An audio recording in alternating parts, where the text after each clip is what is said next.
We all know the saying, don't judge a book by its cover.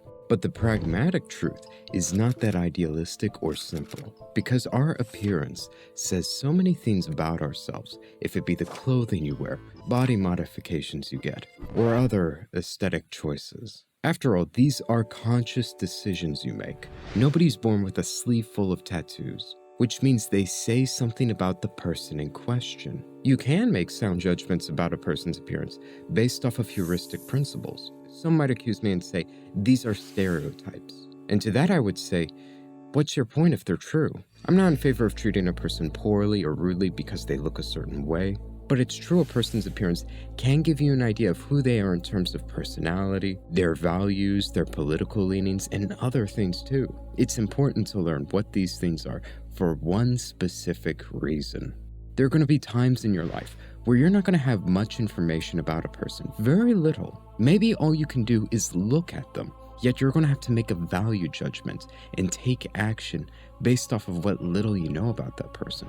And this can be used to extract as much information as you can from as little as possible. So let's go over these things, shall we? Body modifications. These include things such as tattoos, dyed hair, piercings. Now, I know a lot of guys will have heard what red pill gurus say online. If she's got tattoos, she's crazy. This is a big red flag.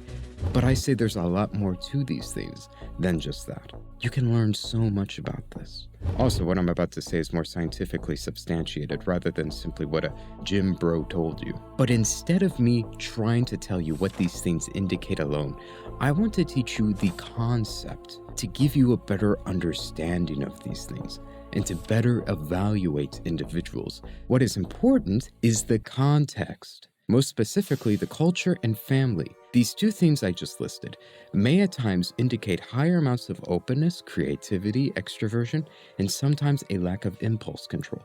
Why extroversion? Because extroversion is associated with risk-taking behavior. After all, there's just a little bit of risk-taking behavior. When you dye your hair red like Ronald McDonald, body modifications may also indicate political and social values. Since having tattoos, they might go against what is conventionally acceptable or the norm. This is where the context comes in. Again, context. It's extremely important. One example being an environment that is much more Baptist, for example. You're born into a Southern family that does not allow the influence of the devil in their household. Tattoos in this environment would heavily indicate traits such as higher amounts of openness, risk-taking, and possibly rebellion. But when tattoos are commonplace in a society, role-playing as that rebel no longer makes you special or a risk-taking individual, but just a conformist to a different kind of trend.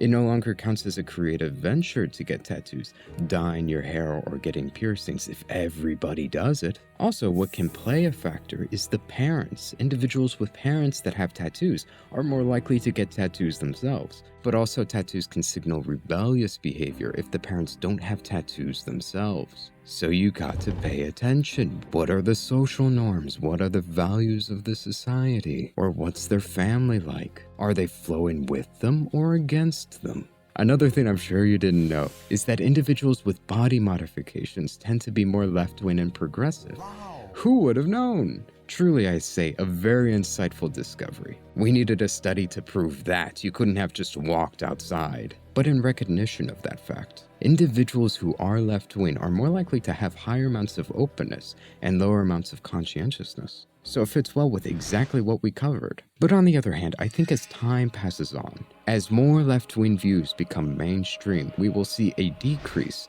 in the amount of creativity among these individuals who hold those beliefs. Because again, something isn't creative or innovative if everybody does it, if everybody believes it. If your whole social group is left-wing, dyes their hair, gets tattoos, you aren't a free thinker just because your parents were conservative. What you're doing is simply conforming to a different group, possibly no longer your parents' group, your family's group, and more your high school group, your school group, which I may cover in a future video titled The Psychology of the Rebel Archetype. Let me know what you think of that. Now for this part, although I had a hard time finding reliable sources to back this up, I heard from very credible sources that women dyeing their hair could possibly be a sign of what we call A fucking mental breakdown. Please don't ask me what my sources are on this. They made me sign an NDA. But for men, it's the same thing, but their equivalent isn't dyeing their hair a different color. It's when you start watching Andrew Tate, you feel bad about yourself,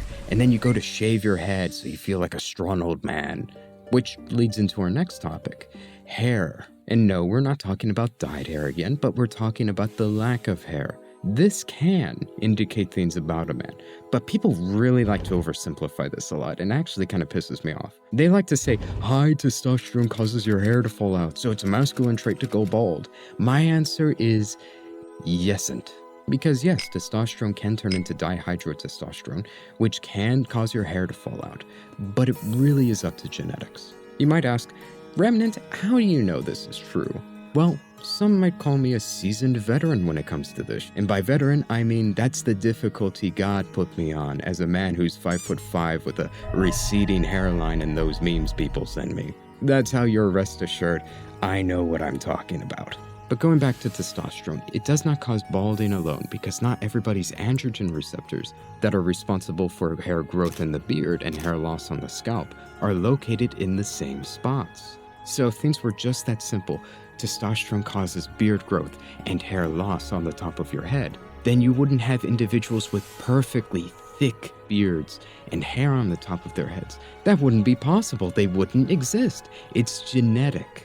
Also, keep in mind, estrogen can cause hair loss too, which probably goes into that whole weak Uncle Steve looking nerd stereotype, which is most definitely not a high testosterone man right there. And the next topic is, there are people who are subscribed to this channel. Did you know that being subscribed to this channel may indicate great videos flooding your For You page? The studies don't lie, my friend. Subscribe to get more videos put on your page. Anyways, for real, the next topic is clothing. Clothing, believe it or not, may indicate many things about yourself, especially if you don't take care of how you look. Now I can hear many people screaming to their phones and their monitors right now. Clothing isn't important. It doesn't matter. It doesn't say anything about you as a person.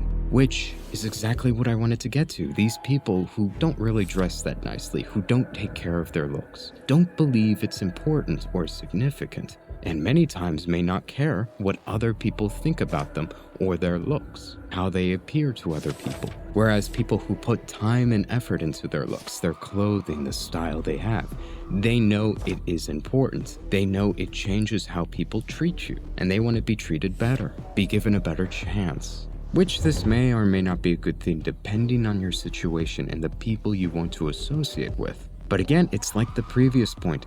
Context matters. For example, when I go to Walmart, I don't care what people think of me. Just check out my box of Lucky Charms, send me on my way. I don't care what you think about my pajama shorts with airplanes on them. I'm not going to talk to them again or see them again, and their opinions don't affect me. But if the setting was different, if I'm going to see these people regularly, that's going to be a different story. Dressing well shows that you're also conscious of how other people see you, and you care about how others perceive you.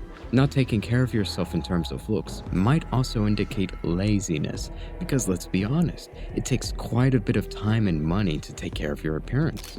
The whole, what you look like isn't a big deal. It's bullshit, because frankly, if it didn't matter, if it wasn't a big deal, then why don't you just do it? It's not a big deal, right? So you shouldn't mind doing it. But it really does affect the way people see you, if they give you a chance, or if they want to associate with you. I'm not even talking about having like a beautiful face. I'm just saying, take care of yourself. Put time and effort into it. People will really notice, and they'll respect you for it. If it was easy, everybody would do it. You not putting in the time or money or effort shows you don't value it or how people see you, which, again, may be good or bad depending on the context. But a lot of the times, at least for me personally, I think it's bad. As for other pieces of clothing, I could go into detail about different groups and how they dress and how it's linked to certain behaviors, but I want to leave you with something better. That is, noticing patterns. Pay attention to patterns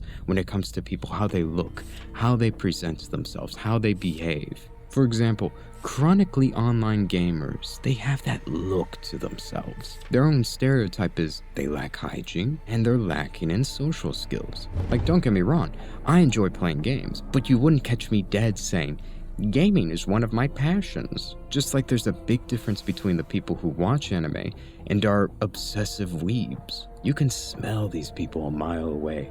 Getting back on track, groups have patterns. They look and behave in certain ways. Learn to spot them. Just pay attention and observe them. Anyways, this is the end of this video. Feel free to let me know what you think. I think plenty of people are going to disagree with me. But also, if you're interested in a video editor, thumbnails, or script writing, feel free to email me or contact me on Twitter. Anyways, have a good one.